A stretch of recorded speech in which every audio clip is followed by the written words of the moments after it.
Hi there, this is Judy with Paper Palm Tree, and I am back. If you've been on my channel, you know that I live in South Florida, and we had a hurricane hit. So I'm in the southeast region of Florida, and we fared pretty well. We had some inconveniences, obviously, without power and fuel. But my house did well, and had yard debris and limbs down and things, but overall I did pretty good. So without power for three or more days, it was hot. it was unbearable to sleep in, but I survived it, and I'm anxious to get back to work. And so I had started before the hurricane hit with some of my Halloween projects. So I wanted to share a few of those, and this is the first one. This is a cute little 2-inch triangular box, and I have a ribbon on it, and I have the closure is a little Velcro, and when you open it inside, it's pretty big inside. I've got two of the Hershey nuggets in there, and I love this cute little box. I think it might be one of my favorites. But let me share with you the supplies I used on this. I have a piece of Designer Series paper. This is cut at 8.5 by 5 inches, and this comes from Spooky Cat. I just really love this pack of paper. It had a lot of cute prints in there that were all with these 3 colors in there. The vanilla, or 4 colors. Vanilla, black, Crayon Cage, and pumpkin pie. And very cute paper. And the stamp set that goes with that is called Spooky Cat. And these are the little potions stamp set. This is a layering stamp set, so you do the outline of it first, and then the little potions on the inside. I think that's adorable. Very cute. So this is the stamp set. It coordinates with this, and this can be found in our holiday catalog that came out September 1st. So very cute, very cute. So the pieces in here are very simple. I have used just a circular black die cut, and I think this is at 1 3/4. Yeah, so that piece is 1 3/4. And then I have a piece of scrap vanilla paper for the, what do you call that? The top. My mind's going blank. I'm sorry. And so the colors I used, I have used, of ink, I have used pumpkin pie, regular black, basic black, I'm sorry. And then just to do this aging or distressing around it, I used crumb cake. This is my favorite ink to use to make it look aged. I think this is just a really versatile ink. The things that I keep close at hand is the basic black and the crumb cake, because I seem to use those on almost every project. Not every project. But the pumpkin pie I love too, and it coordinates. That's very pretty. So I'm going to get out my scoreboard. And on the long side, I am going to score it at 2, 4, 6, and 8. Then I'm going to turn it to the short side, and I'm going to score it at 2 and 4.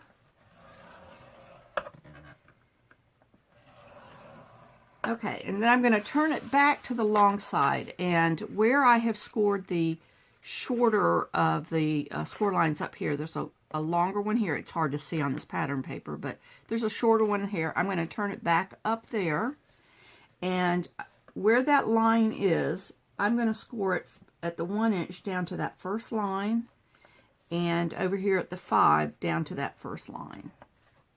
So I hope that makes sense to you. But so I want to do some triangular diagonal score lines on this.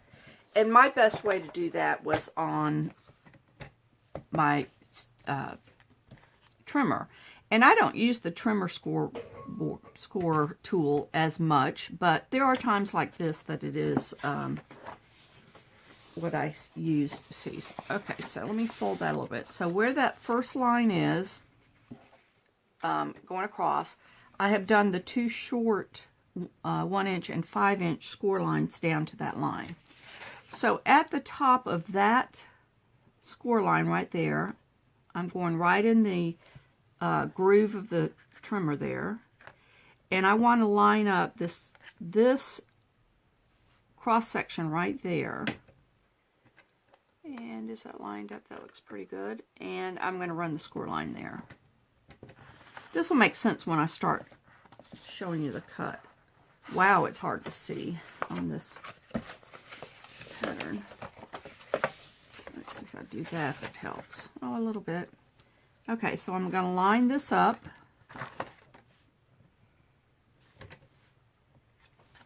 Right there on the trimmer line, right there. And then I'm going down to this one corner. I'll try that. Ah, I moved the paper. Goodness me. All right.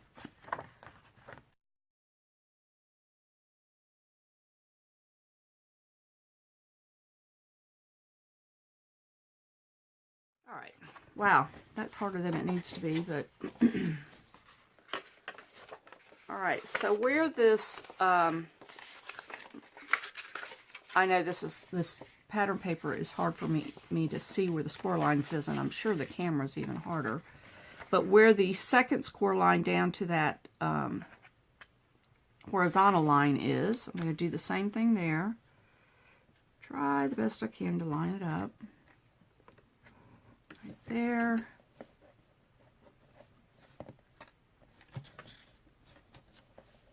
And I'm going right there. Okay. That goes on my scoreboard. Put the trimmer away. Alright, so let me get out some scissors. And I'm going to, like most boxes, I'm going to trim off this rectangle down here. Oh, before I do that, I need to get my bone folder out and make some good creases. You know, when you take a few days off, it takes a few times to get back in the rhythm of crafting, and especially trying to do a video on it. So,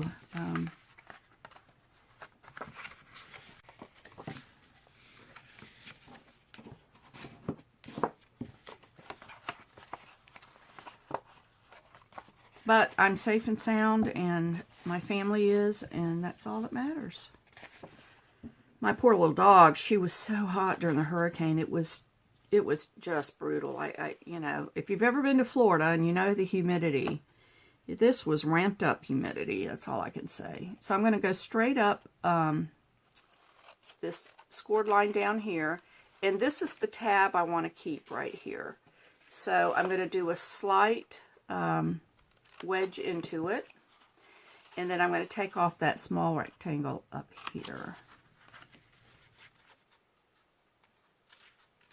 Yeah, so you know, when I'm prepared for the hurricane, I you know, gather all my stuff, and I have a box of things that I keep, and I thought I would do more planning on what was coming up in here, but you know, that's hard to do with just a flashlight. And the winds were howling, and I can tell you, I know that they were 110-mile-an-hour winds, and it was harrowing, I will say. I grew up in Florida, and I'm used to hurricanes. Not used to them. Nobody gets used to them, but you know what I'm saying. Excuse me. I've also lived in Alabama, and I lived through the tornadoes that hit Alabama, and the bad ones that went through Tuscaloosa. And I have a healthy respect for weather, that's for sure, and know what it can do, and you know where to ride it out. Spent many a, you know, in Alabama we have sirens that would sound if there was a tornado warning or a tornado watch at all. No, I guess it was just in warnings. But, you know, they tell you what to do. You go to your safe room and you know, get your bottles of water and whatever belongings that you need in there. And they tell you what to do with, you know, how much supplies to take with you. And, you know, after seeing the tornado damage of Alabama, and my church did a lot of work with, I'm sorry, I'm getting sidetracked here, but we did a lot of work with the feeding families in Alabama, and I helped deliver. And I'm going to tell you what, it was heart-wrenching to see where homes were, and I'm talking about brick homes and, you know, sticks and mortar built houses leveled to the concrete pad they sit on, and that was devastating. And the Keys, with this Hurricane Irma and Southwest Florida, have that devastation. And if you've never seen anything like it, it's hard to prepare for, because it can get to you. So anyway, let me get back on track. I'll get emotional on that, that's for sure. So all right, so where that first line is, I apologize, I went off on that one, but where that first score line, the horizontal score line, I'm going to take all of that off except for that one rectangle. And that's what forms this little tab over there. So I think I'm going to do that on the trimmer because it's such a long line. If I can see it, goodness. I'm going to go up to there. You know what? I can't even see it on there, so I'm not going to try that. I think I'll mess it up. Let me get my longer scissors out. Do it this way.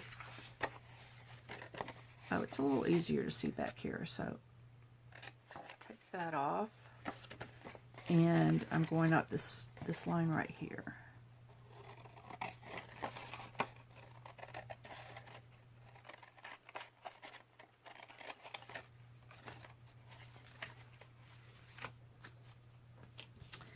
Okay, so this is what it should look like. You're going to have, the bottom of the box are going to be these 4 tabs, not tabs, I guess they're rectangles here. And we're going to put adhesive on this one side, and then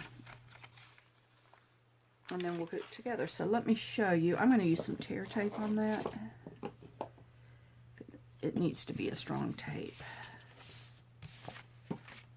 So I'm going to go right here with this. That's in video.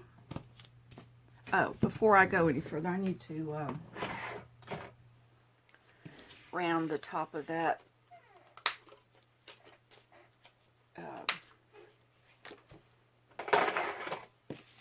fold over tab. Okay. Take that off.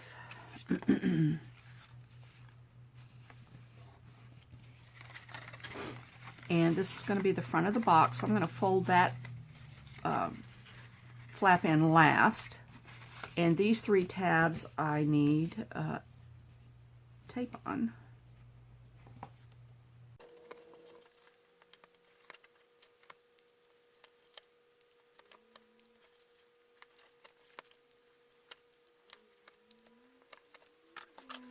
So, you know, after every big event, you kind of try to think back, what would I do different? And I did not have any instant coffee, and when the wind's going so hard and it was unbearable, you couldn't even open the back door. I had my generator, but we had, nobody cranked them up yet because the winds were going so bad. So I was in desperate need of coffee. Had I just done something with caffeine in it, pre-made, I would have survived it. I have to have coffee in the morning, at least to get going. And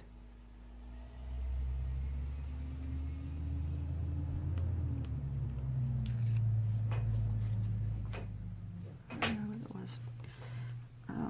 I heard a truck out. I think they've got FEMA is come in to pick up our debris.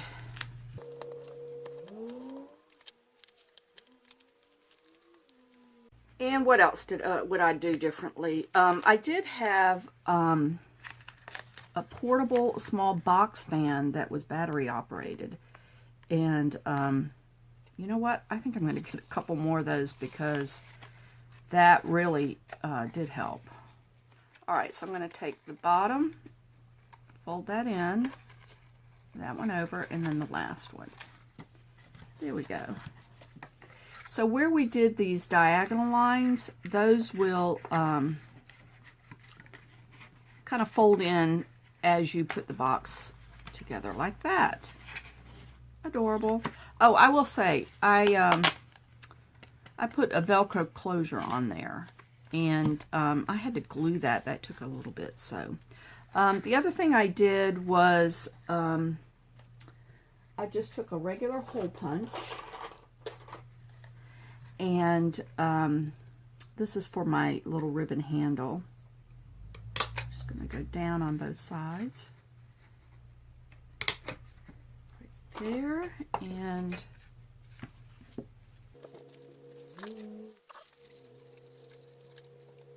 right about there.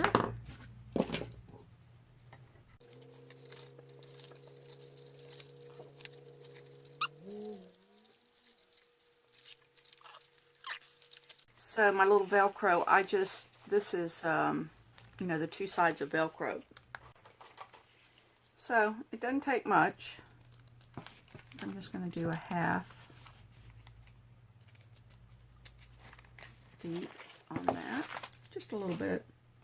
All right, so I'm going to put some of this on with my E6000. And I probably have some other glues that would work too, but this one seemed to work really well.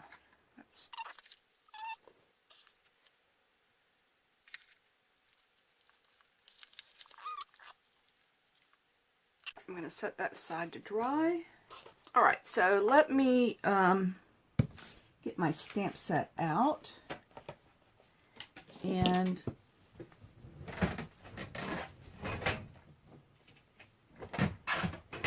okay. Alright, so what I'm going to use on this is the outline. This is still glue on my fingers. What a mess. The outline of the potions bottle, and then the stuff on the inside. So the potions bottle I did in pumpkin pie.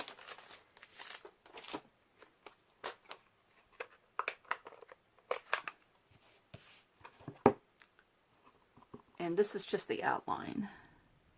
See, I did that on a, okay, so I need it right about there. And then I need the three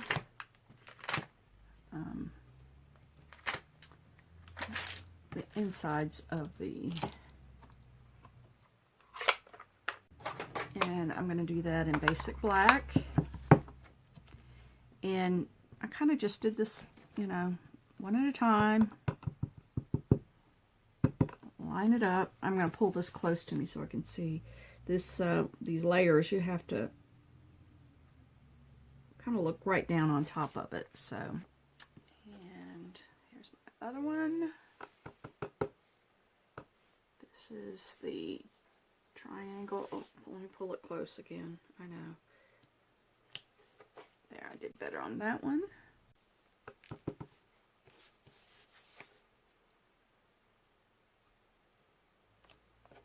There we go. Isn't that cute? Ink, at least the black away. And I need to put the scallop on there on the die, and I will be right back.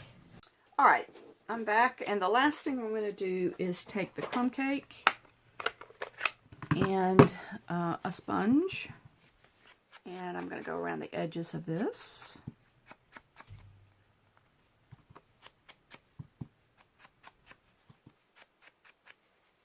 Just like that.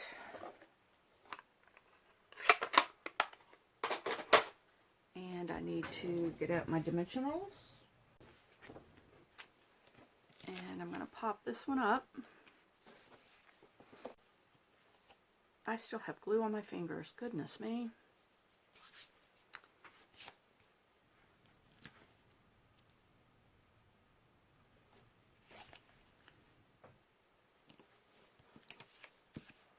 And I'm going to put the black disc. I'm only going to do it at the top half.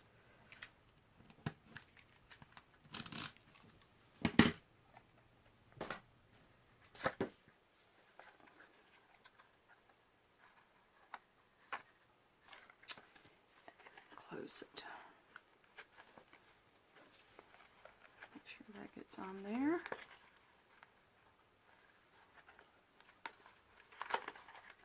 Alright, that Velcro is still, the glue is still wet, so I won't close it all the way. But anyway, that's what it looks like, and I think it's adorable. Let me set that aside, because that's still got to dry. But yeah, it is a 2-inch triangular box. So thank you for joining me today, and if you like this video, if you'll hit the like button below, and if you'd like to see more videos from me, if you'd hit the subscribe button. If you go over to paperpalmtree.com, I will have the dimensions for this box on my website. So until next time, bye.